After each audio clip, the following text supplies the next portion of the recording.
राधे राधे। जय श्री कृष्णा। रेणु पाठक चैनल में आपका स्वागत है। हरे कृष्ण। भगवान श्री कृष्ण भगवत गीता में कहते हैं, सुख और दुख सर्दी और गर्मी के समान है। उसे धैर्य पूर्वक सहन करना चाहिए, लेकिन उसे सहन करने के साथ साथ उसमें भगवान श्री हरि का स्मरण भी करना चाहिए, चाहे सुख हो या दुख।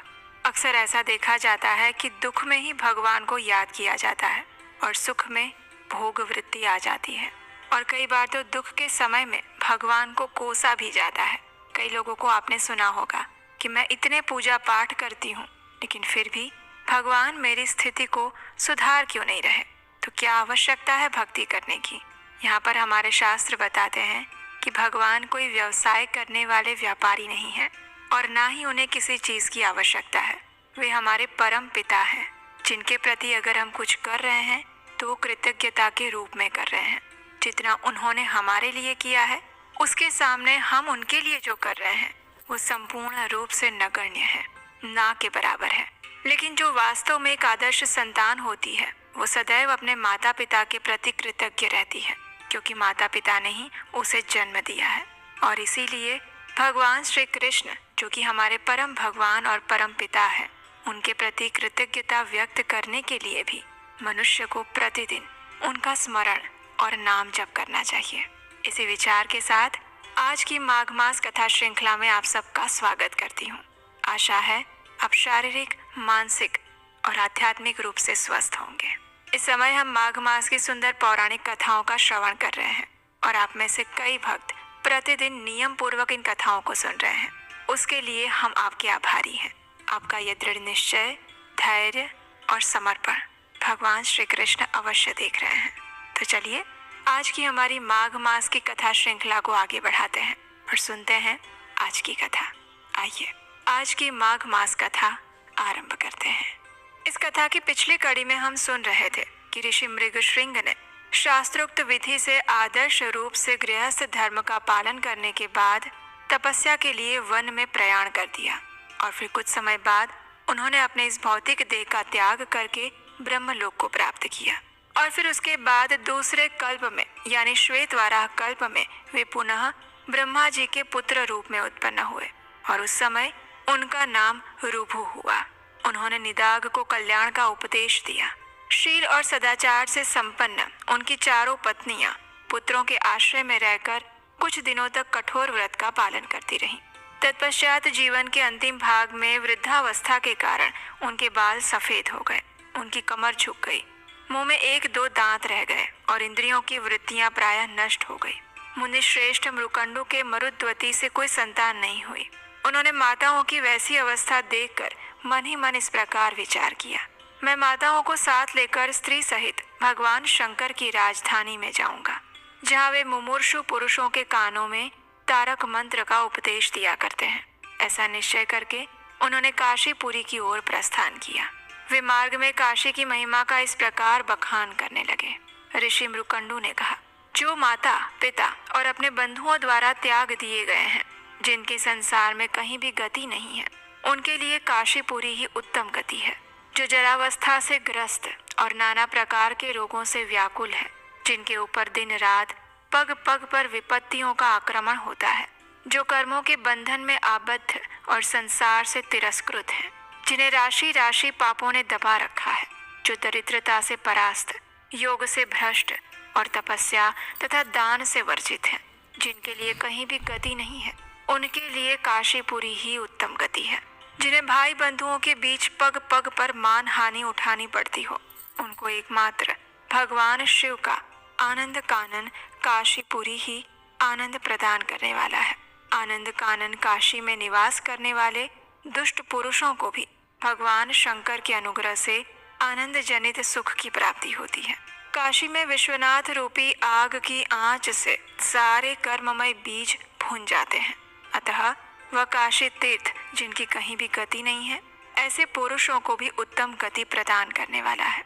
वहाँ संसार रूपी सर्प से डसे हुए जीवों को अपने दोनों हाथों से पकड़कर भगवान शंकर उनके कानों में तारक ब्रह्म का उपदेश देते हैं। कपिल देव जी के बताए हुए योग अनुष्ठान से, सांख्य से और व्रतों के द्वारा भी मनुष्यों को जिस गति की प्राप्ति नहीं होती, उसे ये मोक्ष भूमि काशीपुरी अनायास दे देती है। ये काशी की प्राप्ति ही योग है, ये काशी की प्राप्ति ही तप है, और ये काशी की प्राप्ति ही दान है, और ये काशी की प्राप्ति ही शिव की पूजा है। ये काशी की प्राप्ति ही यज्ञ, कर्म, स्वर्ग और सुख है। काशी में निवास करने वाले मनुष्यों के लिए काम, क्रोध, मद, लोभ, अहंकार, मात्सर्य, अज्ञान, कर्म, जड़ता, भय, काल, बुढ़ापा, रजोगुण और विघ्न बाधा क्या ही चीज है। ये उनका कुछ भी नहीं बिगाड़ सकते। अपनी माताओं का मार्ग जनित कष्ट दूर करने के लिए इस प्रकार की बातें करते हुए मृकंडु मुनि धीरे धीरे चलकर माताओं के साथ काशीपुरी में आ पहुंचे। वहां उन मुनि ने बिना विलंब किए सबसे पहले मणिकर्णिका के जल में विधि पूर्वक वस्त्र सहित स्नान किया। तत्पश्चात संध्या आदि शुभ कर्मों का अनुष्ठान करके पवित्र हो गए। फिर उन्होंने चंदन और कुश मिश्रित जल से संपूर्ण देवताओं और ऋषियों का तर्पण किया। फिर अमृत के समान स्वादिष्ट पकवान, शक्कर मिली हुई खीर और गोरस से संपूर्ण तीर्थ निवासियों को पृथक पृथक तृप्त करके अन्नदान, धान्य दान, गंध, चंदन, कपूर, पान और सुंदर वस्त्र आदि द्वारा दीनों और अनाथों को सत्कार किया। पान और सुंदर वस्त्र आदि द्वारा दीनों और अनाथों को सत्कार किया। उसके बाद भक्ति पूर्वक ढूंढीराज गणेश के शरीर में घी और सिंदूर का लेप किया और 5 लड्डू चढ़ाकर आत्मीय जनों को विघ्न बाधाओं के आक्रमण से बचाते हुए अंतः क्षेत्र में प्रवेश किया। वहां समस्त आवरण देवताओं की यथाशक्ति पूजा की। तत्पश्चात महामना मृकंडु ने भगवान विश्वनाथ को नमस्कार और उनकी स्तुति करके माताओं के साथ विधि पूर्वक क्षेत्रोपवास किया। विश्वनाथ जी के समीप उन्होंने जाग कर रात बिताई और निर्मल प्रभात होने पर एकाग्रचित्त होकर मणिकर्णिका के जल में स्नान किया। सारा अनुष्ठान पूरा करके नियमों का पालन करते हुए पवित्र होकर वेद वेदांगों के पारगामी महात्मा ब्राह्मणों के साथ अपने नाम से एक शिवलिंग की स्थापना की, जो सब प्रकार की सिद्धियों को देने वाला है। उनकी चारों माताओं ने भी अपने अपने नाम से एक एक शिवलिंग स्थापित किया। वे सभी लिंग दर्शन मात्र से मुक्ति प्रदान करने वाले हैं। ढूंढीराज गणेश के आगे मृकंडीश्वर शिव का दर्शन करने से संपूर्ण कार्य सिद्ध होते हैं और काशी का निवास भी सफल होता है। उस शिवलिंग के आगे सुवृत्ता द्वारा स्थापित सुवृत्तेश्वर नामक शिवलिंग है। उसके दर्शन से मनुष्य कभी विघ्न बाधाओं से आक्रांत नहीं होता और वो सदाचारी होता है। सुवृत्तेश्वर से पूर्व दिशा की ओर कमला द्वारा स्थापित उत्तम शिवलिंग है, जिसके दर्शन मात्र से मनुष्य संपूर्ण कामनाओं को प्राप्त करता है। ढूंढीराज गणेश की देली के पास विमला द्वारा स्थापित विमलेश्वर का स्थान है। उस लिंग के दर्शन से निर्मल ज्ञान की प्राप्ति होती है।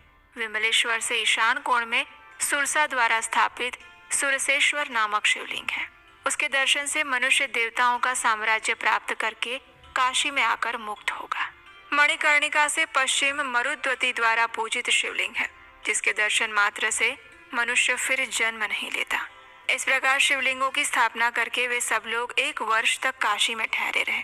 बारंबार उस विचित्र और पवित्र क्षेत्र का दर्शन करने से उन्हें तृप्ति नहीं होती थी। मृकंडु मुनि 1 वर्ष तक प्रतिदिन तीर्थ यात्रा करते रहे, किंतु वहां के संपूर्ण तीर्थों का पार नहीं पा सके, क्योंकि काशीपुरी में पग पग पर तीर्थ है। एक दिन मृकंडु मुनि की माताएं, जो पूर्ण ज्ञान से संपन्न थी, मणिकर्णिका के जल में दोपहर को स्नान करके शिव मंदिर की प्रदक्षिणा करने लगी। इससे परिश्रम के कारण उन्हें थकावट आ गई और वे सब की सब मरणासन्न होकर वहीं पर गिर पड़ी। उस समय परम दयालु काशीपति भगवान शिव बड़े वेग से वहां आए और अपने हाथों से स्नेह पूर्वक उन सब के मस्तक पकड़कर एक साथ उनके कानों में प्रणव मंत्र का उच्चारण किया और तत्पश्चात महामुना मृकंडु मुनि ने विधि पूर्वक माताओं के और्ध्वदैहिक संस्कार करके दीर्घ काल तक काशी में निवास किया। उसके बाद उनके जीवन में एक महत्वपूर्ण घटना घटित होती है और वो है उनके पुत्र का आगमन, लेकिन एक विशेष कारण से, एक सुंदर प्रयोजन से। और वो क्या था, वो हम सुनेंगे हमारी इसी माघ मास कथा श्रृंखला की आने वाली कल की कड़ी में। आज की कथा अगर अच्छी लगी है तो इसे लाइक करके दूसरे लोगों को भी शेयर कीजिए।